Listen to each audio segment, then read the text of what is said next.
नमस्कार, मैं डॉक्टर सोनाली नाइक। आज हम गजानन महाराज की पोथी का 7वां अध्याय पढ़ेंगे। उसके पहले एक मेडिटेशन कर लेते हैं। लंबी और गहरी सांस लीजिए। अपना ध्यान आज्ञा चक्र पर केंद्रित करिए। देखिए कि आप एक बहुत शांत और प्रसन्न जगह पर बैठे हैं। समंदर का किनारा है। लहरों की मधुर आवाज आपके कानों पर गूंज रही है।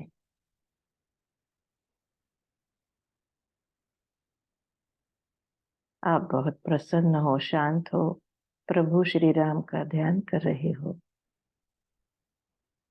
साक्षात प्रभु श्री राम आपके समक्ष खड़े हैं। प्रभु को देखकर आप आनंदित होते हो, पुलकित होते हो, नतमस्तक होते हो।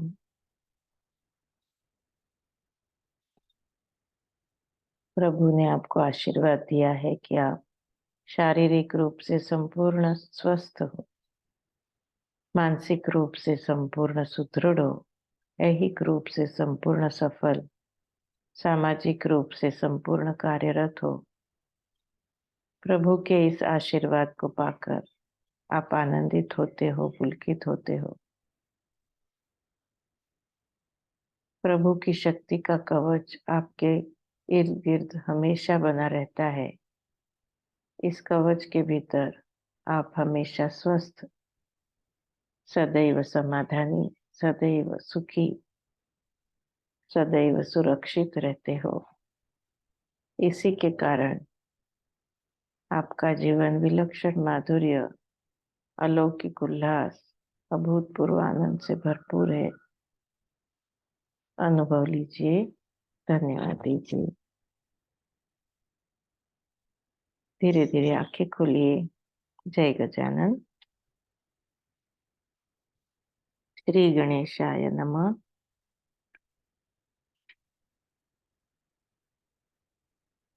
जय जय हे राघव राम, जय जय हे मेघ श्याम। सीतापते दाशरथे, संत जनों के है विश्राम।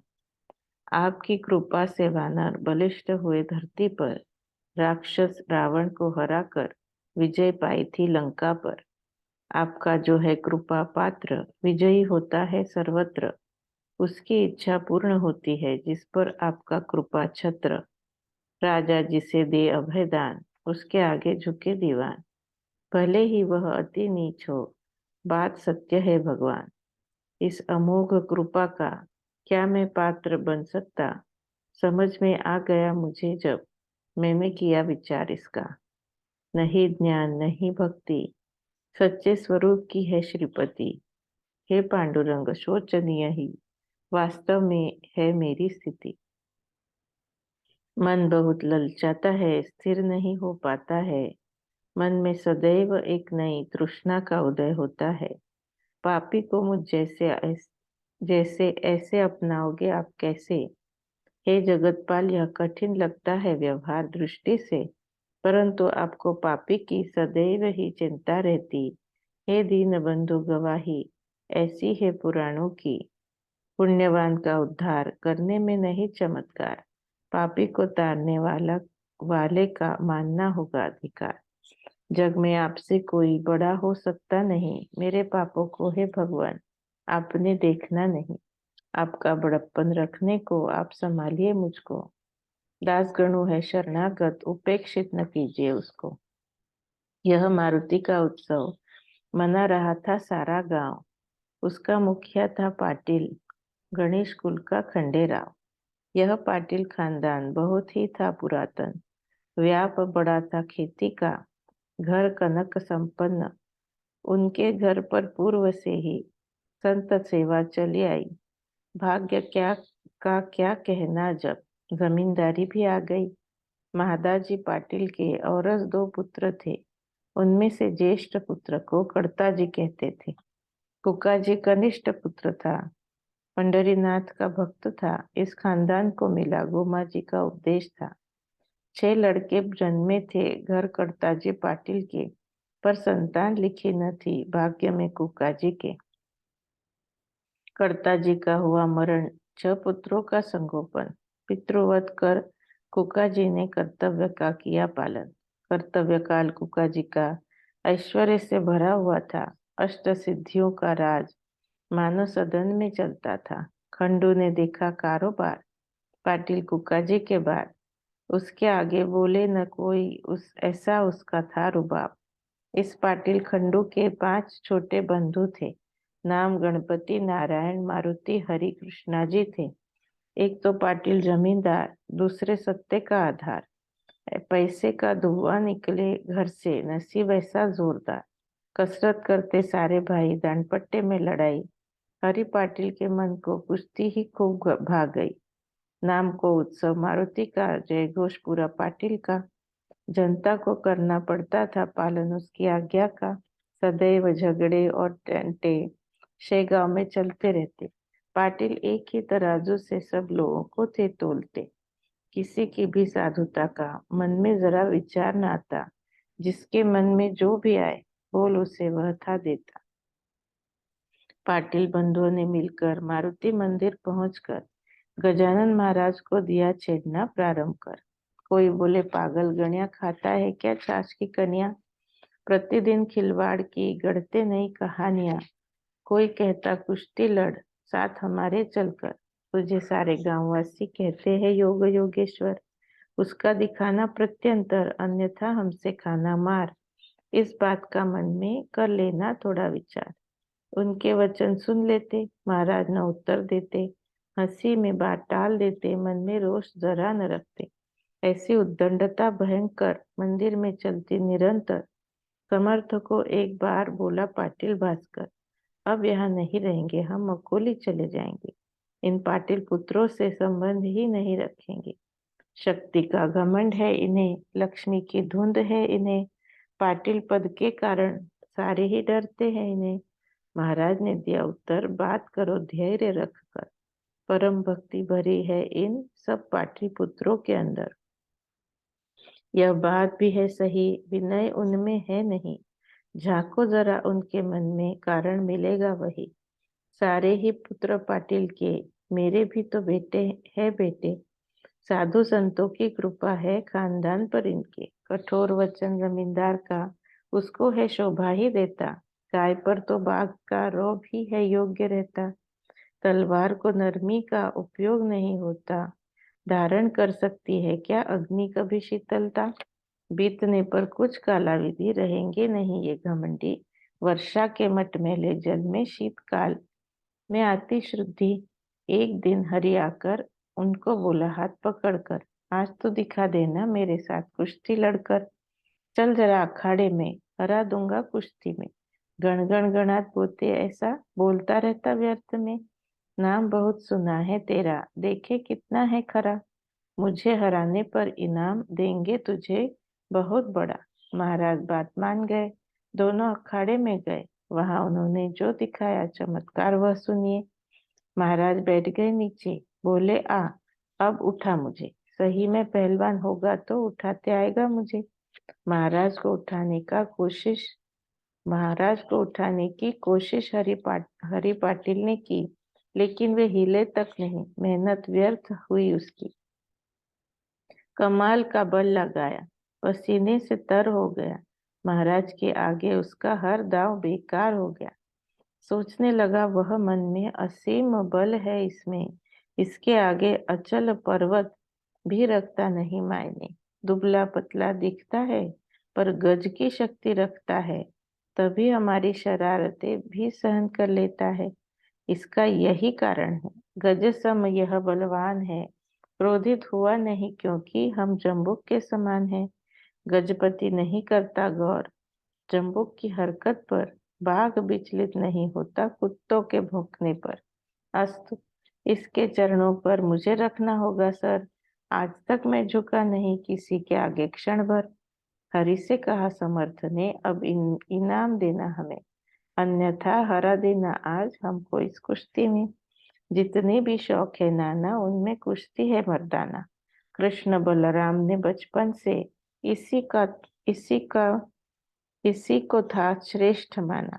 थे चाणूर और मुष्टिक कंस के 2 रेह रक्षक मल्ल विद्या से हरा दिया उन्हें, देवकी वासुदेव के बालक। शरीर है पहला प्रकार, दूसरा होता है घर बार, धन और मान होता है संपत्ति का तीसरा प्रकार। तुझ जैसा ही एक पाटिल रहता था यमुना के तीर, गोकुल के ग्वालों को उसने बनाया सशक्त शूरवीर। वैसा ही अब तूने करना, सामर्थ्य वृद्धिंगत करना, अन्यथा पाटिल पद का पड़ेगा त्याग ही करना। ऐसे इनाम मुझे देना, वरना आज कुश्ती लड़ना। महाराज के आगे हरि को घमंड ऐसा पड़ा छोड़ना। उसने कहा समर्थ को, बस आपकी कृपा हो तो सशक्त बना सकता हूँ शेगांव के लड़कों को। बात ऐसी तर्क भरी करता था पाटिल हरि, मूलतः जो चतुर रहते उन्हें नहीं शाला जरूरी। फिर उसी दिन से उस पुण्य पुरुष से उद्दंडता छोड़ी हरि ने, छोड़ा बोलना घमंड से। देख कर उस कृत्य को बंधुओं ने कहा हरि को, समझ नहीं आता इतना तो डरता क्यों है उस जोगी को। हम है पुत्र पाटिल के, जमींदार इस गांव के, फिर तू क्यों रखता है सर पाँव में उस नंगे के। इसी पागल के चर्चे सदैव गांव में ही चलते, इसे रोक सबको सतर्क करेंगे हम समय रहते। ऐसा जो न किया हमने, पागल बनेंगे इस धुन में। कर्तव्य दक्ष होना पाटिल, गांव को सतर्क करने। ढोंगी साधु वेश पहनते, अजीबोगरीब कृत्य करते। थोड़ा इस पर विचार करो, औरतों को कैसे ठगते। कभी कसौटी के बिना सोने को नहीं कहना सोना। गन्ने के कारण तुकाराम के संयम को सबने माना। ज्ञानेश साधु तब कहलाए, भैंस ने जब वेद सुनाए। बिना परखे कभी कोई किसी को सर नहीं चढ़ाए। लेते हैं उसकी खबर, चलो तो आज सब मिलकर। ऐसा कह मंदिर पहुंचे भारा गन्नों का लेकर। हरि को बोलना न सूझा, दूसरों ने यही प्रश्न किया। प्रश्न पूछा पगले, गन्ना खाने की बोल, तुझे है क्या इच्छा। अगर गन्ना खाने की इच्छा हो रही होगी तो एक शर्त हमारी तुझे मान्य करनी होगी। करेंगे गन्ने से वार, तेरे तन पर जोरदार। निशान नहीं दिखे तो तुझे साधु मानेंगे सत्य त्रिवार। फिर भी स्वामी मौन रहे, वचन सुन लिए सारे। बाल लीलाओं को जैसे सयाना अनदेखा करे। उस पर मारुति ने कहा, अरे यह तो डर गया, गन्ने की मार खाने को नहीं यह तैयार हुआ। फिर बोला गणपति, मौन में ही सम्मति, जो उसने दी है हमें फिर देर किस बात की। दोनों तीनों राजी हुए, हाथों में गन्ना ले लिए। महाराज को मारने को शीघ्र आगे आ गए। मंदिर में थी भीड़ भारी, देख रहे थे जो नर नारी। इतस्ततः भाग गए सब, भास्कर ने न हिम्मत हारी। भास्कर ने कहा सबको, मारो मत समर्थ को, इस तरह गन्ने से मारना शोभा नहीं देता तुमको। वह तो है स्पष्ट सत्य, तुम सारे हो पाटिल पुत्र। दीनों पर चाहिए रखना तुमने अपना कृपा छत्र। अगर नहीं है लग रहे महान साधु वे तुम्हें, तो हीन दीन समझकर ही छोड़ दीजिए इन्हें। शिकारी जो शूर होते, हमला बाघ पर है करते। हाथ में लेकर बंदूक की पतंग नहीं मारते। अंजनी पुत्र मारुति लंका जलाए रावण की, व्यर्थ न जलाई उन्होंने झोपड़ियां दोनों की। दीनों की इस तरह इस पर कहा लड़कों ने, वचन हम सारे हमने सुने। सादर योग योगेश्वर माना है इसे लोगों ने, इसका अनुभव लेना है अतः हम हुए जमा है। दूर ही रहिए खड़े, आपको इससे नहीं लेना देना है। गन्ने हाथों में लेकर किए वार महाराज पर, मानो किसान बालियों से गेहूं निकाले ठोक कर। फिर भी महाराज हिले नहीं, हंसते बैठे रहे वही। गन्ने के निशान कहीं उनके तन पर बने नहीं। यह देख लड़के डर गए, उनके चरणों में झुक गए। सशक्त है योग योगेश्वर, वस्तु स्थिति मान गए। महाराज बोले लड़कों को, मुझे इतना मारा तो बच्चों बहुत तकलीफ हुई होगी तुम्हारे हाथों को। नाश करने तकलीफ का निकालता रस गन्ने का, आओ बैठो पी लो इसको, श्रम परिहार होगा सब। ऐसा कहकर उन्होंने गन्ना उठाया हाथ में, हाथों से ही निचोड़कर निकाला उस पात्र में। गन्ने का वह पूरा गट्ठर महाराज ने निचोड़कर रस सभी को पिला दिया, सबको अचंभित कर। श्री गजानन पुण्य पुरुष बिना चरक के निकाला रस, यह देख बालकों को अपरिमित हो गया हर्ष। लोग बोले, यह योग शक्ति दंत कृप कथा नहीं होती। योग से प्राप्त शक्ति को कभी सीमा नहीं रहती। पौष्टिक पदार्थ शक्ति देता, लेकिन उसको टिका न पाता। राष्ट्र को सशक्त करने आवश्यक है योग शिक्षा। यह तत्व समझाने उन लड़कों को महाराज ने हाथों से गन्ने का रस निकाला था उन्हें पिलाने। महाराज को वंदन कर लड़के सारे गए निकल। जाकर खंडू पाटिल को सविस्तर सुनाई खबर। भाई, अपने गांव में गजानन के रूप में ईश्वर साक्षात आए, आज अनुभव किया हम सब ने। ऐसा कहकर सविस्तर उसे सुनाया समाचार। सुनकर खंडेराव पाटिल स्तंभित हो गया अपार। वह भी नित्य जाने महाराज के दर्शन करने, लेकिन मृदुता नहीं थी जरा भी उसके भाषण में। गण्या गजा ऐसा कहकर स्वामी को बुलाया अक्सर। अरे तुरे संबोधन के होते हैं बस दो ही अवसर।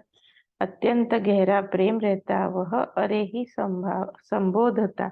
माता पुत्रों में संभाषण अरे तुरे में ही होता। एक हरे संभाषण का बताता हूँ दूसरा मौका, ध्यान देकर सुनिए जी, कहाँ उपयोग होता है इसका। नौकर चाकर हीन दीन इनके साथ संभाषण एक हरे स्वरूप में ही करते संभावित जन। अरे तू रे कहने की आदत थी पाटिल को, क्योंकि उससे पुत्रवत थी सारी जनता से गांव की। इसी आदत के कारण गण्या ऐसा संबोधन पाटिल के मुंह से निकलता, करता एक हरा भाषण। मुख से गण्या गण्या कहता, मन में प्रेम भरा रहता। नारियल ऊपर से कठोर पर अंदर से मधुर रहता। इसी न्याय से खंडू की परिपाटी थी बोलने की, चाचा के वृद्धत्व में देखे व्यवस्था कारोबार की। एक दिन खंडू पाटिल से ऐसा कहा कुका जी ने, प्रतिदिन तू जाता है गजानन के दर्शन करने, तू कहता है वे अधिकारी श्री गजानन साक्षात्कारी, उनके आगे मुग्ध क्यों है जाती है फिर तेरी वैखरी। तेरी कोई नहीं संतति, मैं भी वृद्ध हुआ थी, आंखों से मुझे देखने दे पाती पोती पोते के खेल मस्ती। आज ही उन्हें प्रार्थना कर, श्री गजानन योगेश्वर एक पुत्र अवश्य देना, मुझ पर करुणा कर। साधु अगर है सत्य, सुन लेगा तेरा मनोगत, फिर मेरे भी शीघ्र ही होंगे पूर्ण मनोरथ। साधु को असंभव नहीं, साधु को असंभव कहीं त्रिलोक में बात नहीं, अपने हित में संत लाभ का उपयोग कर लेना सही। खंडू ने बात मान्य की। एक दिन चर्चा की मंदिर में महाराज को, बात कही अपने मन की। गण्या, मेरे चाचा को वृद्धत्व ने घेरा है तो पोते का मुख देखने की इच्छा हो रही उसको। लोग तुझे साधु कहते, तेरे दर्शन करने आते, कहते हैं उनके सकल मनोरथ पूर्ण हो जाते। उसका प्रत्यंतर दिखाना व्यर्थ नहीं देर करना। तेरे पदनत ने ही क्यों ऐसे निसंतान ही रहना। ऐसा भाषण सुनकर महाराज ने दिया उत्तर, उत्तम योग से तू आया, मुझे याचना रहा कर। सत्ता धन तेरे हाथ में, प्रयत्नवादी है तू जीवन में, याचना क्यों कर रहा, मुझे न यह आता समझ में। धन और बल के आगे सारे साधन पड़ते फीके, फिर यह काम क्यों नहीं होता सहारे धन बल के। भव्य है तेरी खेती बाड़ी, कितनी दुकानें चक्की पेड़ी, वराड़ में तेरे विरोध की हिम्मत किसी में है थोड़ी।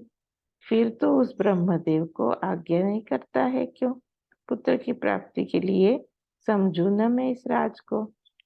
खंडू ने कहा, होकर लीन बात नहीं, यह है यत्नाधीन। संसार में सारी फसल होती वर्षा के अधीन, मानव के हाथ का खेल नहीं है बरसाना जल।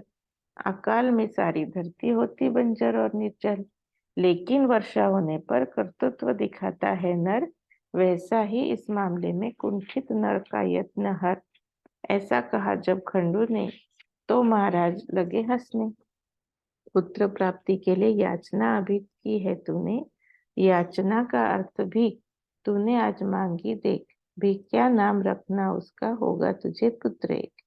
मेरे हाथ में पुत्र देना पूर्णतया भले ही होना, लेकिन तेरे लिए अवश्य ईश्वर को करूंगा प्रार्थना। उसके लिए कठिन न होगा, वह मेरी जरूर सुनेगा। अमीर है तू, तुझे द्विजों को आमरस खिलाना होगा। मेरे वचन प्रमाण मान, शीघ्र तू होगा पुत्रवान। आमरस भोजन हर वर्ष करना, इतना रखना ध्यान। कंडू ने यह सुन लिया, घर पर वापस आ गया। मंदिर का समाचार कुका जी को कथन किया। सुनो, सुना यह कुका जी ने, आनंदित हुआ मन में।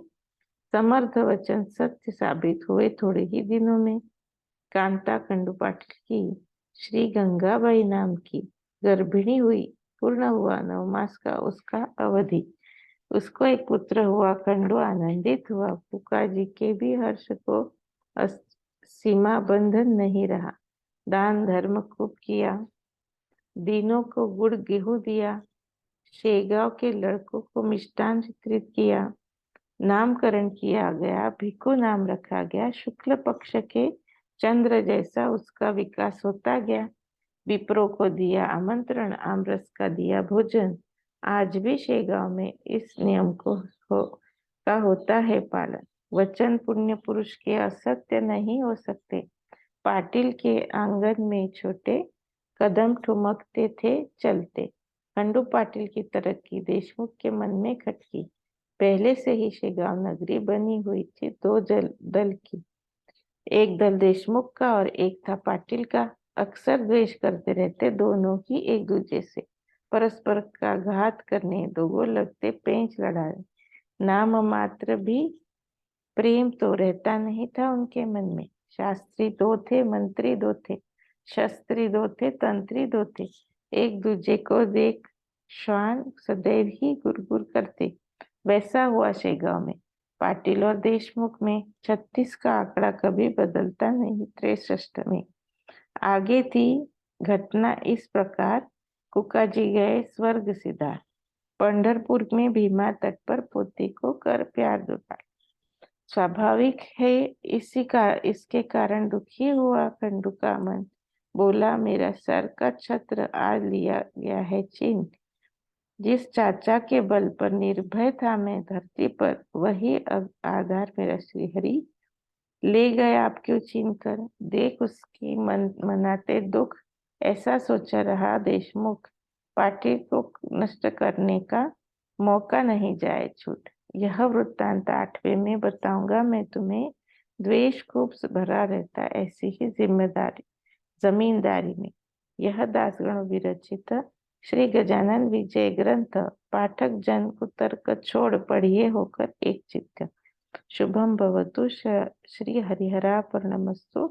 इति श्री गजानन विजय ग्रामस्य ग्रंथस्य 7मोऽध्यायः समाप्तः।